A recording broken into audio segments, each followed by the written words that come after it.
আপনারা দেখছেন SR24x7 news. সংবাদ মাধ্যমের স্বাধীনতা হরণ, দেশের প্রধানমন্ত্রীকে নিয়ে অশালীন মন্তব্য এবং দেশ বিরোধী স্লোগানের প্রতিবাদে রাজপথে নামল বিজেপি। রবিবার কলকাতার গোল্ড পার্ক এলাকায় বিজেপির গোরক্ষক কমিটির উদ্যোগে ও গৌ সেনার সভাপতি অভিজিৎ রায়ের পরিচালনায় এক সুবিশাল প্রতিবাদ পদযাত্রার আয়োজন করা হয়। গোল্ড পার্ক থেকে শুরু করে পদযাত্রাটি 8 বি বাস স্ট্যান্ডে গিয়ে শেষ হয়। পদযাত্রায় নেতৃত্ব দেন বিজেপির শীর্ষ নেতৃত্ব। হাতে জাতীয় পতাকা ও দলীয় পতাকা নিয়ে বিপুল সংখ্যক কর্মী সমর্থক এই কর্মসূচিতে সামিল হন। বিভিন্ন প্রতিবাদী স্লোগানে চারপাশ মুখরিত করে তোলেন। আয়োজকদের পক্ষ থেকে স্পষ্ট জানানো হয়েছে যে সাংবাদিকদের কণ্ঠরোধ করার চেষ্টা, দেশের প্রধানমন্ত্রীর বিরুদ্ধে কুরুচিকর মন্তব্য কিংবা দেশ বিরোধী কর্মকাণ্ড কোনোভাবেই মেনে নেওয়া যায় না। এই ধরনের ঘটনার বিরুদ্ধে পুলিশ ও প্রশাসনকে অবিলম্বে কঠোর ও দৃষ্টান্তমূলক পদক্ষেপ নিতে হবে। এটা আমরা ককরোচদেরকে বলতে চাই যে ককরোচ হয়ে যদি সমাজে ইনফেকশন ছড়ানোর চেষ্টা যদি কেউ করে, তাহলে আমরা সনাতনীরা বেগম স্প্রে এবং হিট নিয়ে রাস্তায় নেমে সেই ককরোচকে মারার ব্যবস্থা আমরা করবো। এবং আমরা কোনোদিনই আমাদের দেশ বা দেশের প্রধানমন্ত্রীর অপমান সহ্য করবো না।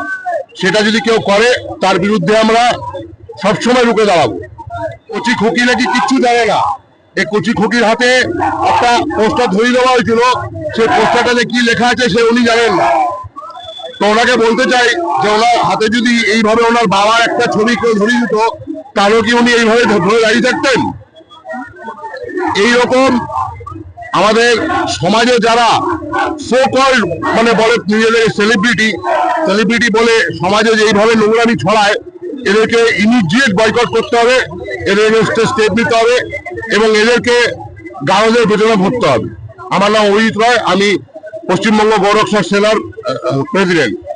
নিরাপত্তা, দেশের নিরাপত্তা রক্ষার্থে আজকে আমরা একত্রিত হয়েছি। সারা কলকাতা জুড়ে 3টে জায়গা থেকে মিছিল হয়েছে। একটা হচ্ছে শিয়ালদা, একটা গোলপার্ক থেকে শুরু হয়েছে, আর একটা প্রেস ক্লাব থেকে শুরু হয়েছিল, যেটা আপনাদের সাংবাদিকদের আপনাদের উপরে যেভাবে বর্বরজনিত আক্রমণ গত পরশুদিন আমাদের কলকাতার বুকে ঘটে গেছে, এর থেকে নির্লজ্জ বেহায়ার মতো কাজ এমন একটা দল করতে পারে বামপন্থীদের, তথা যাদের মদত বামপন্থীদের একটা মদত রয়েছে। কারণ সাংবাদিকদের উপরে আক্রমণ, পাশাপাশি সিপিএম এর শ্রমিক লাইনে উনি দূরে দাঁড়িয়ে দাঁড়িয়ে হাসছেন, এইগুলো আমরা দেখেছি, আপনাদের সংবাদ মাধ্যমেই আমরা দেখেছি।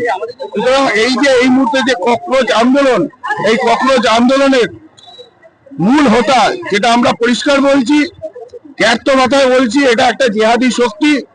বৈদেশিক মুদ্রায় এদেরকে উস্কানি দেওয়া হয়েছে।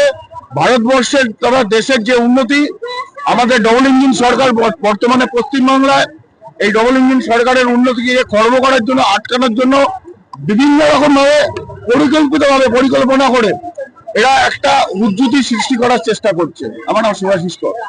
देखिए, बोलना यही चाहते भैया, हम लोग कोई पार्टी पॉलिटिक्स के तरफ से नहीं, संविधान के खिलाफ में जो जाएगा, चाहे वो कोई भी हो, कांग्रेस पार्टी हो, कांग्रेस को पैदा करने वाला हो, जैसा भी इंसान रहेगा, सनातन धर्म को लेके, हमारे पीएम मोदी को लेके, हमारे जो पंडित जो है ब्राह्मण को लेके, क्षत्रिय को लेके, जात पात को लेके, जो भी हम लोग को मतलब उंगली करेगा, हम लोग को उंगली अच्छा से करने आता है। और हम लोग ऐसा उंगली करेंगे कि दर्द नहीं होगा, सिर्फ एहसास होता रहेगा। ठीक है, तो हम लोग को सनातन को छेड़े ना।